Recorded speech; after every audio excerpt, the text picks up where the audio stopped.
Hello and welcome to Business Solutions, the talk that we'll be giving this afternoon. I'm Chet Haase. And I'm Romain. And Business Solutions, of course, abbreviated as BIS. We are talking in particular this afternoon about the all-comprehensive rules of corporate knowledge offering for supervisory head training, It's better known as Krokowscht. We would like to tell you a lot about ourselves first, so you understand more about us, but mostly because we like to talk about ourselves. My name, of course, is Chet. I do have a background in consulting. Until the year 2000, I worked as a consultant, and then for 2 years, I also worked as a consultant. After that, until the present time, I've been doing consulting. And I'm Romain. I also have a background in consulting, not as much as Chet, so it's been only since 2005 to present. The endeavor that our company is involved in right now is management consulting, in particular managing management consulting, and we are, of course, consultants performing this task. We have a slogan that we like to use with our clients. And it's really layman terms so that you can understand what we mean. We tell you how to run your company. You are allowed to use that, but you should use the official trademark after it because it is our slogan. And the reason why we feel like we can tell you what to do is because we have a long history in running companies. For example, I have over 30 years in companies. And I myself have 20 years running.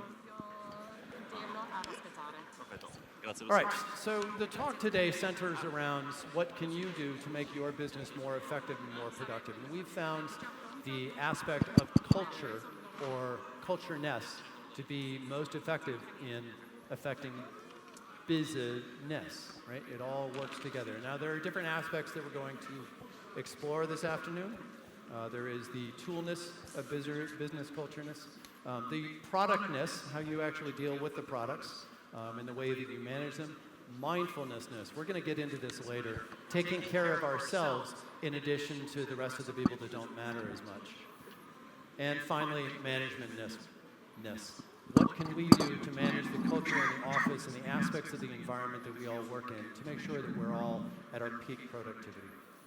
So let's start with productness. The product is at the core of your company. Without product, there is no money, and if there's no money, why should we be here? So PMs are really the most important job at your company. And when we talk about PM, we mean product managers, PM. We also refer to personnel manager, also known as HR, but we prefer to call them PMs.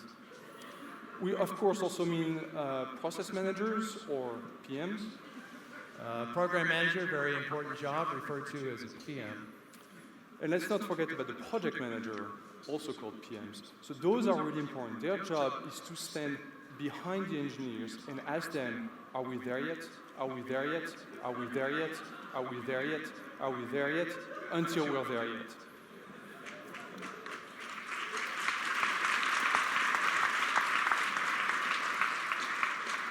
And finally, there's another critical job in the organization that, frankly, we couldn't remember that we also refer to as PM.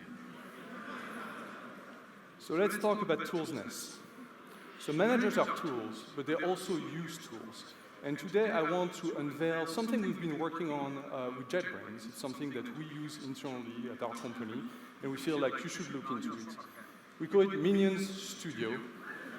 It's an integrated delegation environment. An ID for mid-level managers. I won't take you through the entire tool, but I want to give you a sneak peek at the refactor menu. So in the refactor menu, we have reorg this. So in just two keystrokes, we can reorg an entire division of the company. We can also rename projects. That keeps us very busy. We can generate code names. We might take this out and put it in the ID for PMs. They're the ones who always come up with code names anyway. But we can generate visions. It's very important.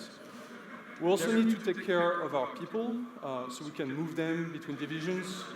We can hire them, of course, and very importantly, fire them. You will notice that we don't have a shortcut yet. It's coming in the next version. We had a need recently for that, quite a lot. Using it a lot, it would really be nice to just do one key click and it's done.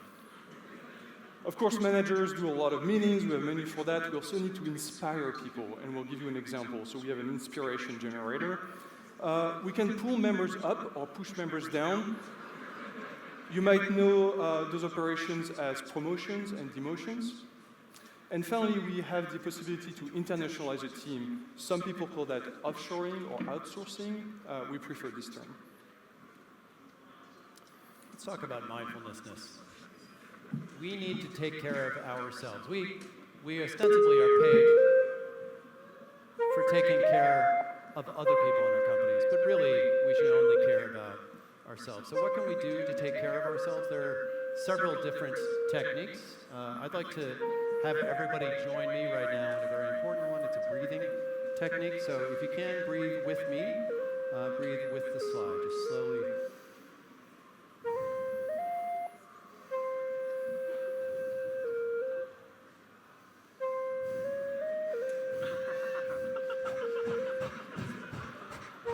All right, everybody ready to go?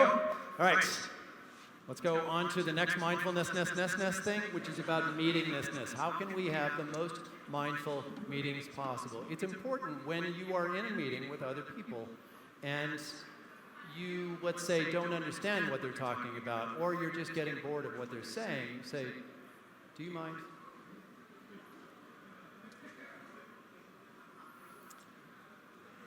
Meditationness.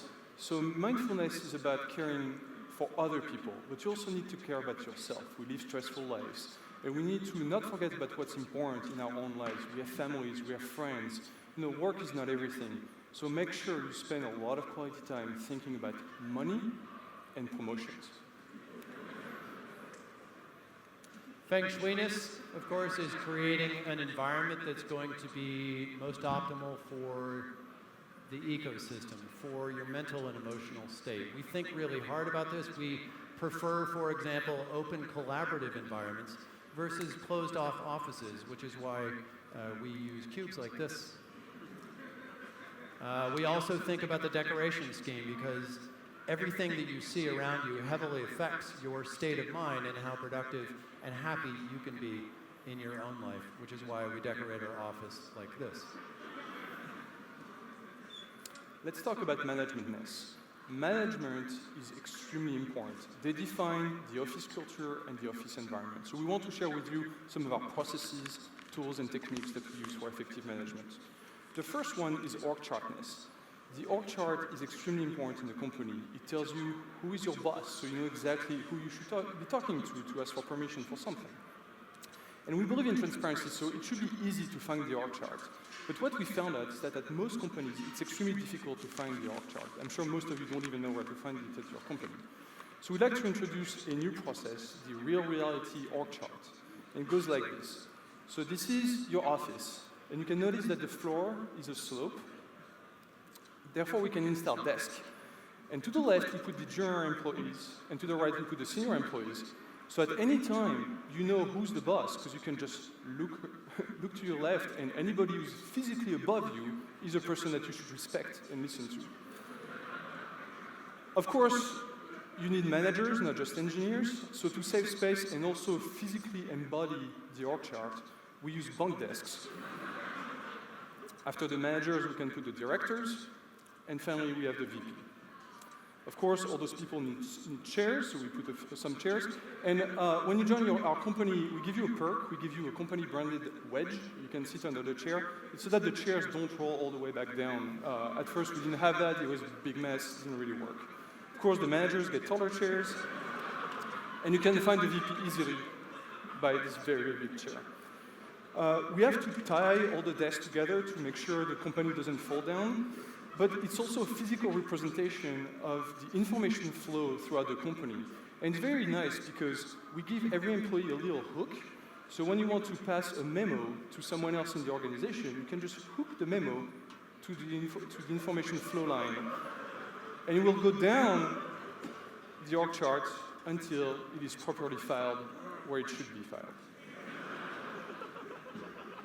Status is, of course, very important in companies. Everybody needs to know what everybody else is working on at any given time, and certainly your manager needs to know what you're working on. So communicating that status is terribly important. So there's a few different aspects of this.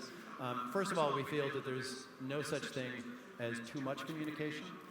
Also that repetition is actually fine, and also that repetition is fine. We think that automated status reports can be very powerful, so we've implemented a system to automatically capture all keystrokes in every employee, and every 30 seconds send them all into a folder on the manager's drive where the manager can look at it and see exactly what you've been doing and what web searches you've been doing instead of your real work. We also have implemented a system that we call web cameos, where the webcam on your laptop is actually recording you at all times and streaming it to the manager's desk. So on their monitor are 9 videos of all the employees in their organization, and at the top of their monitor is a webcam recording them, watching the recordings of all of their employers, and sending it up the stream. And then finally, and I think most importantly, repetition is fine. One of the most important tasks at work is meetings. Meetings are really crucial because they keep everyone busy. And when our employees are busy, they can't make mistakes. So first, let's take a look at meetings for managers. We know that that's all managers do, really. And so we decided to cut out the middleman, and to make sure that our managers are as busy as they can be, we've implemented auto-booking. So we find any empty slot in their calendar, and we just book something with someone. After doing that, we found out that we can improve project management by just taking those auto-bookings and turning them automatically into a Gantt chart, which basically drives the entire project. And that's what we give to the PMs to keep them busy. So now when the project manager comes to you and says, "Are we there yet?" you can say, "Yep, 2:30. Stand-up meeting, so very important in some methodologies. So Scrum methodology in particular, what we found very effective in our company is that everybody has standing desks, which means that you're in a Scrum meeting all day long. We also have a concept in Agile of the chicken and the pig, because the chicken lays eggs, the pig has bacon, and we completely lost the thread on the chicken and the pig thing. Honestly, I don't know what they stand for at all. So we created our own animals to represent all of the different portions of the methodology that we have in our own processes. The first, of course, is the squirrel. This is the person that takes your product and just runs away with it to some far corner. We have the magpie, attracted to the shiny new features, all the new projects going Another on. name for the magpie is marketing. We have the dung beetle. This is a very important person on any project. This is the person that will do the worst kind of dirty work and just keep doing it. No matter how awful you make it, they're just going to keep doing that work. Keep that person around. Don't reward them too much, because then they'll probably understand what's going on there. Just keep them working. Cockroach, these are the people that you don't even know where they are and what they're doing, but they're a really important part of actually making money for the company. Probably, I don't know, sales? I don't know. I have no idea what these people do, but they're running around somewhere in the company doing something that's probably important. And then finally, the vulture, which is the kind of person in the organization that after a project is cut, then they just feed on its dead and stinking carcass. But probably the most important person in the team culture to all of the rest of us is, of course, the slug. This is the person that does absolutely nothing.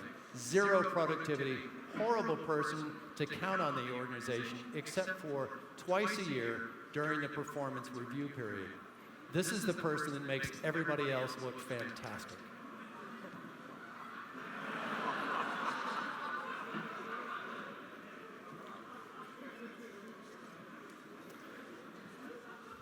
So there is the concept, of course, in Agile of these stand-up meetings. We've also tried some other meeting formats, which we also find effective. There's the chin-up meeting.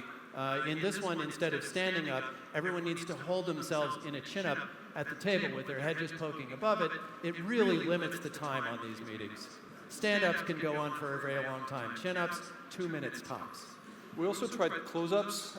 We found them very effective during one-on-ones, but HR asked us to stop that. And then finally, give-ups, where everybody gives status for as long as they possibly can until they just stop. Our record is 3 days so far in an offsite. It is very important to be inclusive of everyone during a meeting. So, there's always an engineer who keeps on talking, and everybody has something important to say. So what we use at our company is the speaking baton. When you're done talking, you can give the baton to someone else, and you get to choose who's going to talk next. Of course, the problem is that next person could be the person that's creating the problem in the first place, so we also have the speaking taser. So you get to decide who stops talking. So we have some other meeting formats. Silent meetings are popular in some cultures where people feel they can be more productive by simply getting together and not talking to each other. There are various aspects of this. We have the people that grunt for communication. People can keep their eyes closed if they feel that they can sort of do blind typing that way, somehow communicate through telepathy. We usually turn the lights off and often hide under the table during these meetings. And then finally, we've tried group hug meetings. Once again, HR asked us to stop.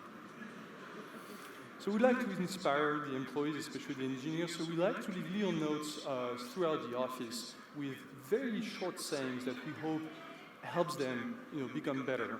For instance, remember, bugs kill people. How many lines of code did you write today? N square, really? Spaces, not tabs. And then the following day, tabs, not spaces. How many dependencies did you inject today? Is your code committed? Are you? So another thing that we've tried, besides the post-its that are just up in the office, are memos that we send around in email, reminding people of important things that are going on, telling them, whatever, tech talks, inspirational things. It's just a way to bring the team together around common messages and priorities. So we'll show several that we sent out in the last few months here. There was this one, quality control metrics lunches today, free carrots. We like to motivate employees through really popular food items. Update for quality control metrics lunch. Remember to take only 2 carrots per person. Engineers, they're kind of greedy, right? You don't want them to take too much free food, especially when it's something really good like carrots. There are free carrots in the break room, courtesy of the management team. Please help yourself, no pushing. Turns out we had a lot left over. There must have been a lot of people out on sick days that day. Reminder, developers should write fewer bugs. Today is Refactor Friday. I'm pretty sure that refactoring wasn't even a thing until we instituted this. Decomposing carrots have created a pest situation in the break room. Staff is advised to please keep food in sealed containers and to avoid the break room at this time. Pest control is spraying today due to the infestation in the break room. No need to leave your desk. Please continue working. Please leave your desks immediately. There has been an accident with pest control substances. Pest control antidotes are available in the lobby. Also, Bob may be visited in intensive care. His doctors are optimistic. Condolences may be sent care of Bob's family. Please, no carrots. Poor Bob. Poor Bob. So we want to leave you with one final idea. It's that the job of leaders in any company is to inspire the people in the company and to inspire others. So we often make a habit of giving inspirational speeches. Now, we showed some of the inspirational post-its and memos, but also speeches to the team to have everybody rally around a common message. So we want to leave you with this example that we used recently. I think it worked for them. I hope it works for you. What you do today will live on until tomorrow and the day after that, and even the day after that. In fact, it will live until our next update, at which point it will not. And when it does not, what will you do? What will you do? You will strive onwards, making it work again and again, satisfying users, impressing colleagues, and increasing your code line count until one day you will cease to exist. But on your gravestone will be the satisfying words, "Here lies someone who wrote as much code as possible all the way until the end." Because even when you no longer live on, your code will. Until our next update. And now we have time for your questions, and hopefully we'll have time for our answers.